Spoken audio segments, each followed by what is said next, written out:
2017 के पहले एक दौर था, उस समय ये हर बेटी, हर बहन और हर माता की जबान पर एक नारा गूंजता था कि देख सपाई बिटिया घबराई। यानी जिन गुंडों को देख करके बिटिया घबरा जाती थी, यह नारा उस दौर के, उस गवर्नेंस के मॉडल का नाम है जिसमें बेटी की सुरक्षा पे संकट था, जहां पे उनका कोई सम्मान नहीं रह गया था। और स्वावलंबन की बात ही कहां, जब सुरक्षा नहीं, सम्मान नहीं, तो स्वावलंबन कहां से?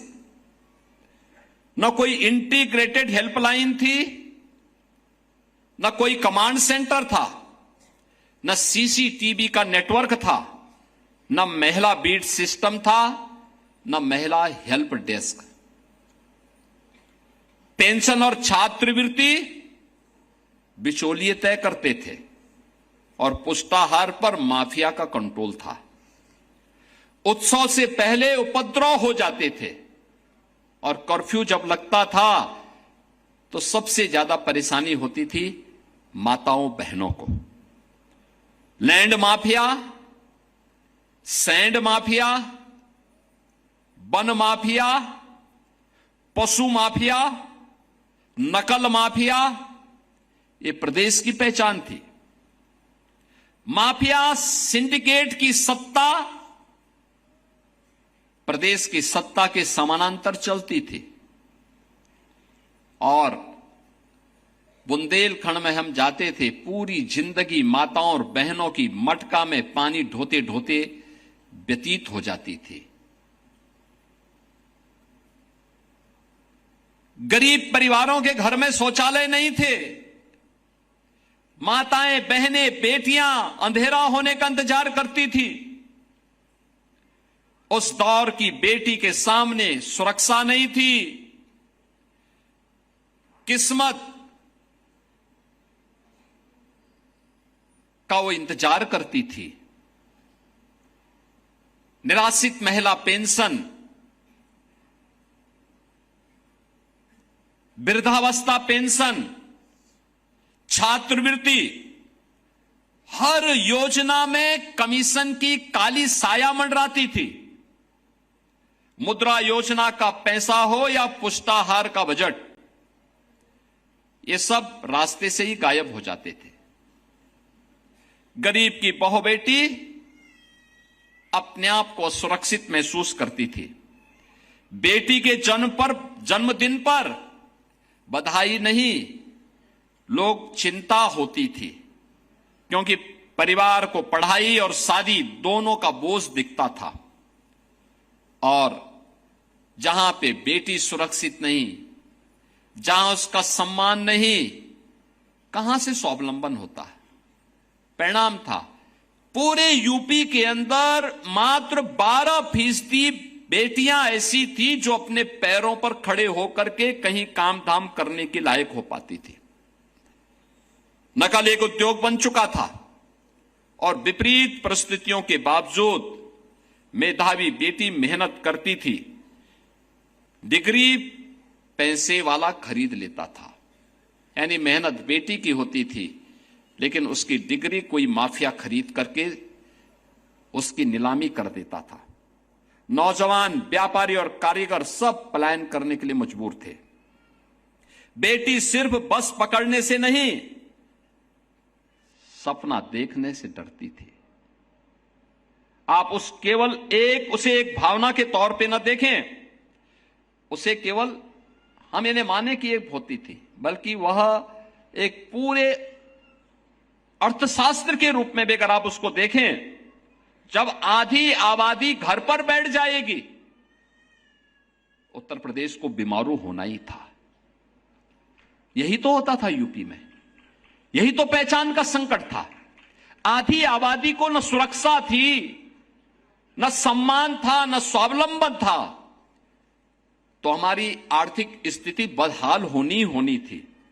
और इसीलिए तो यूपी उस दौर को जब याद करता है तो रोंगटे खड़े होते हैं। कहीं दंगे, कहीं कर्फ्यू, कहीं असुरक्षा, कहीं उपद्रव, हर योजना में बेईमानी और भ्रष्टाचार।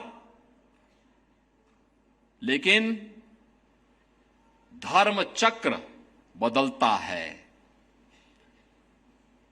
अगर उस समय उपद्रव था तो मोदी जी के नेतृत्व में जब डबल इंजन की सरकार यूपी में आई तो उपद्रव को उत्सव में बदल दिया गया है।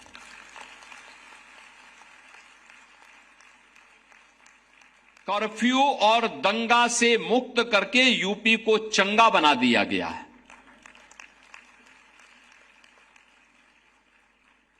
अब हर योजना का केंद्र बिंदु बेटी है, आधी आबादी है। हमारा पहला संकल्प था उत्तर प्रदेश की बेटी को भय मुक्त वातावरण देंगे, उसे अपने विश्वास के दम पर खड़ा होने का पूरा अवसर देंगे। और मुझे प्रसन्नता है कि हमने जो कहा था बेटी को सुरक्षा की गारंटी देंगे, ये केवल एक फिजिकल सिक्योरिटी नहीं थी, ये मेंटल सिक्योरिटी भी थी, हेल्थ सिक्योरिटी भी थी। आज हमारे पास मिशन शक्ति केंद्र है। हर शहर में AI based safe city network है और 1090 ता 112 का इंटीग्रेटेड रिस्पांस सिस्टम भी हमारे पास मौजूद है। बेटी की सुरक्षा में घर के अंदर हो या घर के बाहर कहीं किसी ने सेंध लगाई तो मान करके चलो कि सेंध लगाने वाले के लिए जेल या जहन्नुम में से कोई एक जगह तय हो जाएगी। कोई सुरक्षा में सेंध नहीं लगा सकता। और पहली बार उत्तर प्रदेश में क्या देश में महिला बीट पुलिस अधिकारी की तैनाती हुई। यह पहली बार हो पाया है। प्रदेश में महिला पुलिस कर्मियों की संख्या यानी 17 में कुल 10,000 महिला पुलिसकर्मी थे। अब यह संख्या पहुंच चुकी है इस समय 45,000। और अभी जो नई भर्ती होने जा रही है, इस भर्ती को अगर हम लेंगे तो इस संख्या पहुंचेगी 50,000 से ज्यादा। पहली बार हो रहा है जब इतनी बड़ी संख्या में महिला पुलिसकर्मी तैनात हुए हैं। हमने 3 महिला पुलिस बटालियन बनाई है। पहले पीएससी की बटालियन नहीं थी। पिछली सरकारों ने 54 कंपनियां समाप्त कर दी थी क्योंकि दंगाइयों के काल थी पीएससी। तो पिछली सरकारों ने वोट बैंक के लिए पीएससी समाप्त कर दी। हमने तो उसका गठन किया ही, 3 महिला पुलिस बटालियन का गठन किया और तीनों का नाम महान वीरांगनाओं के नाम पर। लखनऊ की वीरांगना उदा देवी पासी के नाम पे, बदायूं की वीरांगना अवंतीबाई लोधी के नाम पे और गोरखपुर की वीरांगना झलकारी बाई कोरी के नाम पे।